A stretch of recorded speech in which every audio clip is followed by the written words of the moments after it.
Bismillahirrahmanirrahim. We continue our discussion on the topic of inflammation. In previous lecture, we have discussed acute inflammation. Now, today we are going to study chronic inflammation.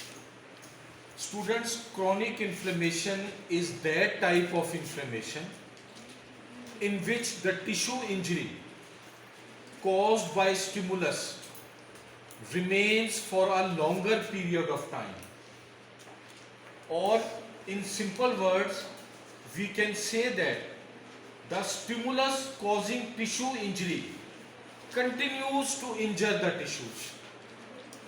The injury never stops. As a result, there are three main components of chronic inflammation. Number one, active inflammation.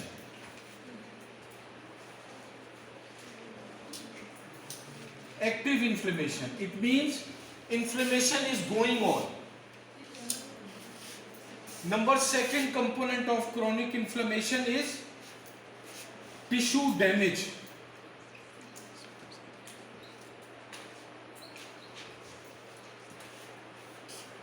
The stimulus is continually damaging the tissues. And number third, repair. Tissue is also being repaired. Now we can say that in chronic inflammation, these three elements, these three processes are continuing all together. First one was active inflammation, that is acute inflammation is also going on in chronic inflammation. Tissue injury is going on. Number two, tissue damage is continuing. And third, repair is also under process. All these three processes, they continue, and this combination of these three processes for a longer period of time is called chronic inflammation. Clear, students? Now we move towards the cells playing major role in chronic inflammation. Chronic inflammatory cells, most important. Number one, macrophages. Macrophages play a leading role in chronic inflammation. Number two, lymphocytes. Students, lymphocytes are the hallmark of chronic inflammation. In acute inflammation, we discussed the main role of neutrophils, whereas in chronic inflammation, the main role is placed by lymphocytes, macrophages, and third one, plasma cells.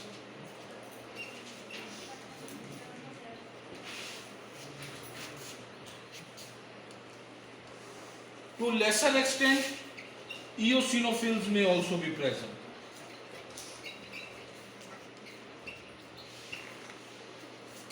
But keep one thing in mind, that these are the two main chronic inflammatory cells. Whenever you are asked what are chronic inflammatory cells, you must abruptly say macrophages and lymphocytes. Whenever a pathologist sees lymphocytes in any tissue specimen, chronic inflammation is labeled as. Okay, students?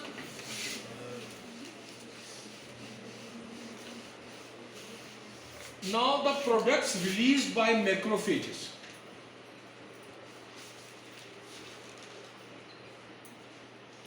Products released by macrophages in chronic inflammation. Number one, enzymes. Enzymes like proteases, DNases, hydrolases. There are many enzymes. These are produced by macrophages to carry out chronic inflammation. Number two, cytokines. like interleukin 1, interleukin 2. Number third, complement proteins.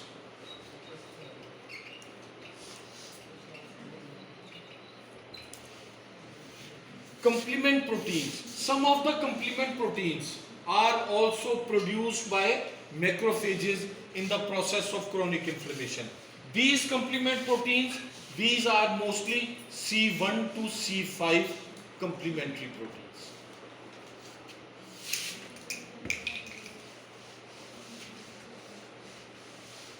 Number 4, growth factors. Students, some of the growth factors are also released by macrophages. For example, epidermal growth factor, platelet derived growth factor,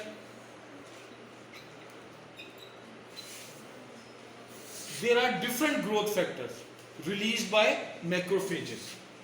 Number 5, nitric oxides.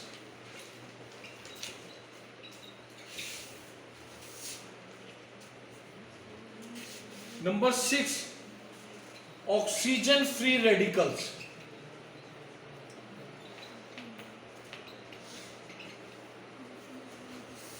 Okay, these are some of the products which are released by macrophages to play their role in chronic inflammation. Now students, we discuss types of chronic inflammation.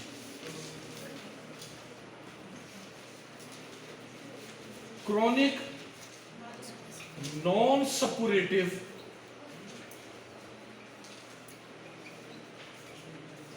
chronic inflammation.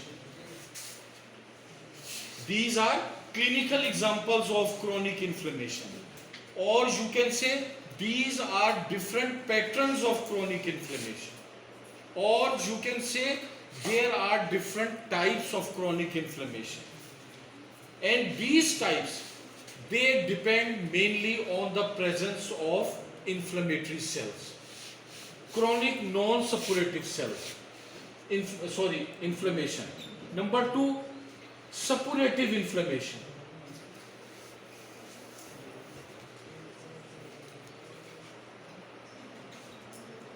Chronic suppurative inflammation.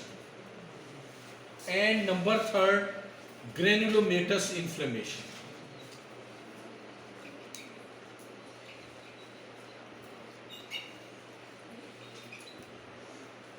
Students, as their name indicates, chronic non-suppurative inflammation means chronic inflammation where there is no pus formation.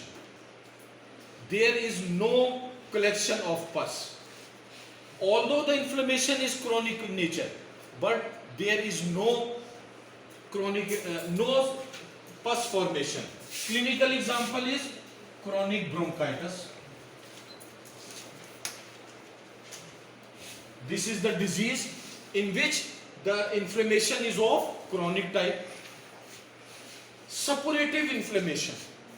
This is the type of chronic inflammation which is associated with the presence of pus. Clinical example is lung abscess.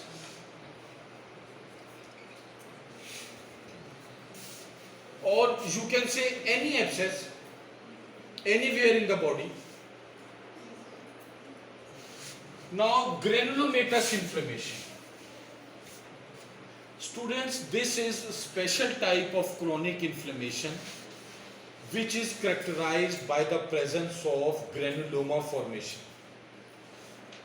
Clinical example is tuberculosis.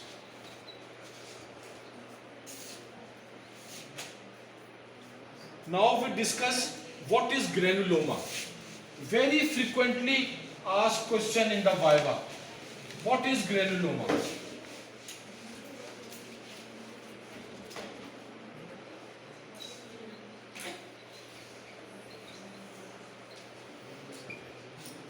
Students, granuloma is actually a response of inflammation towards the continuing stimulus. It is an attempt by the body to limit the infection, to limit the stimulus. It is characterized by the presence of a special type of cells called epithelioid cells. Epithelioid cells. What are epithelioid cells? These epithelioid cells are activated macrophages. These epithelioid cells, sometimes they attain the shape of large cells to be called as Langerhans type giant cells.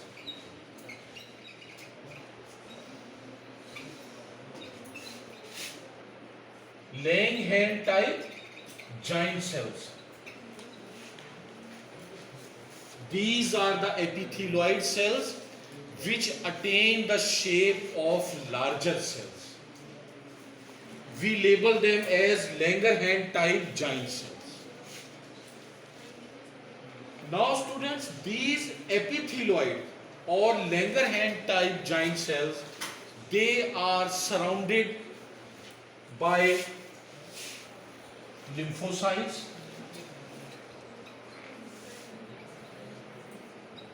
fibroblasts,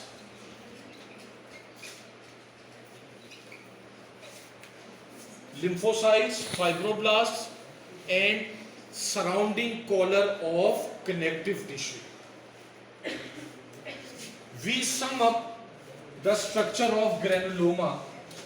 What is granuloma? Granuloma is an area which has following characteristic features. Number one, central area of necrosis. Every granuloma has these functional or structural components. Number one, central area of necrosis. Number two, epithelioid cells.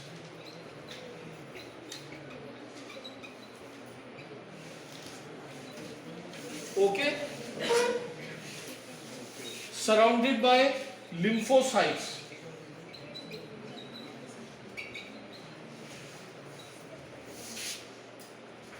Fibroblasts.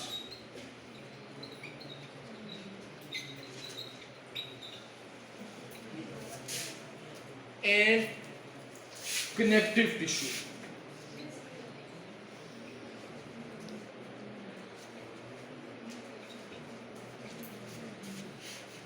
These are structural components of granuloma. Now students, what are the clinical examples of diseases where we can see granuloma formation? What are the diseases in which chronic inflammation leads to granuloma formation? Tuberculosis, syphilis,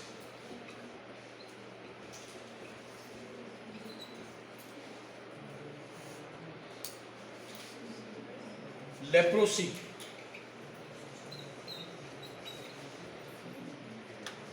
these are three main examples of diseases where there is granuloma formation.